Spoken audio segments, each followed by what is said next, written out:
Hi, and welcome back to Type 1 Diabetes Explained. Today, we're going to look at what legal rights people with diabetes have and how those are implemented and protected in the school and workplace environment. We will start with the rights that a person has when they are in school. This includes any federally funded school, preschool through college, public and private. There are three major laws or acts that protect children with any type of disability, including diabetes. These are the Americans with Disabilities Act, Section 504 of the Rehabilitation Act, and the Individuals with Disabilities Education Act. Each of these laws applies to different schools and institutions and covers a different range of disabilities. Which laws a child with diabetes is covered by is based on what type of school they are in and the severity of their diabetes and if they have any other disability needs. However, most children can be covered under Section 504 of the Rehabilitation Act and can be protected with a 504 plan filed with their school. There are some basic rights guaranteed by federal law that students have to make sure that their diabetes is managed properly while in a federally funded school and that they are also safe at all times. Some states do have additional laws, but these federal laws apply no matter what the state laws say. Here are the federal laws regarding a student's diabetes care. A school should provide the following: trained staff to monitor blood glucose levels and administer insulin and glucagon. Trained staff provide diabetes care during field trips, extracurricular activities, and all school-sponsored events. And capable students are permitted to self-manage their diabetes anytime, anywhere. Let's go over each of these.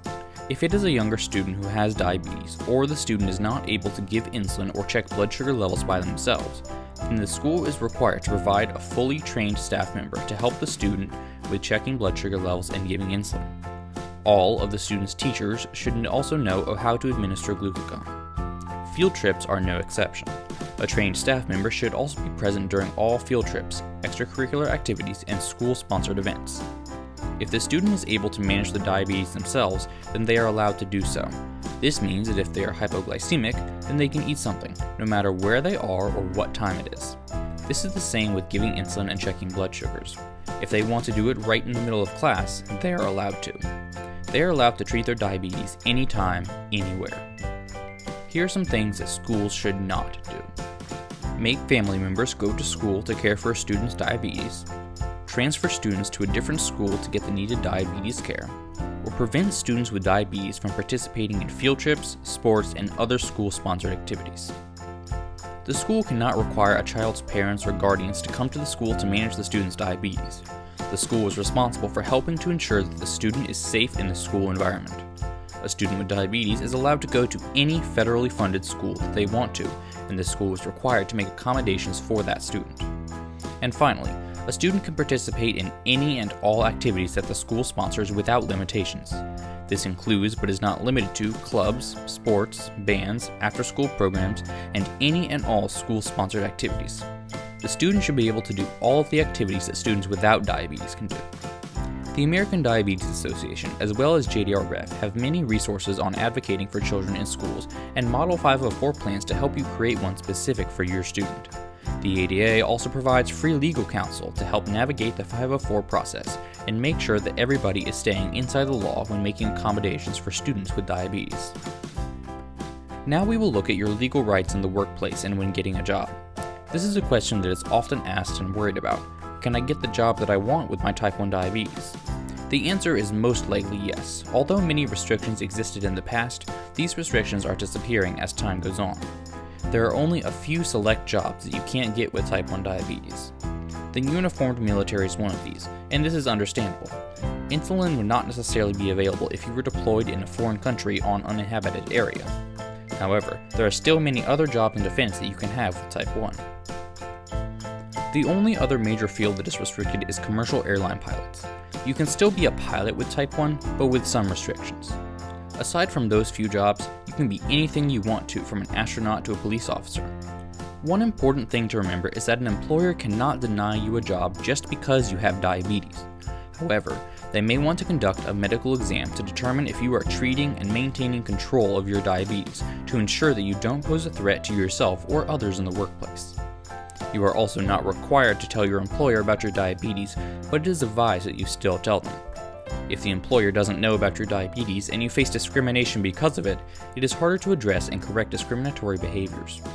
There are 4 basic rights that you have in the workplace if you have type 1 diabetes.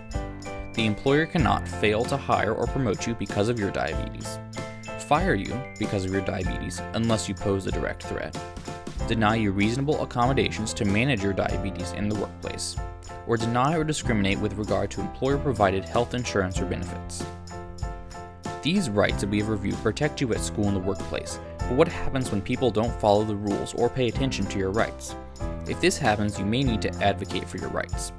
Advocacy is defined as the act or process of supporting a cause or proposal, in this case, your rights.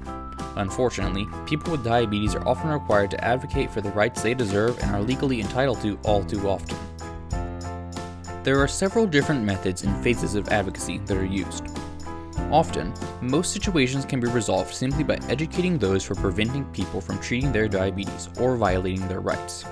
Once people know what people with diabetes have to do to treat their condition, they will hopefully understand and make changes to allow them to treat and stop violating their rights.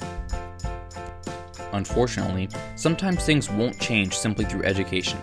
This is when you may need to negotiate with those involved to ensure that the rights of those with diabetes are being protected.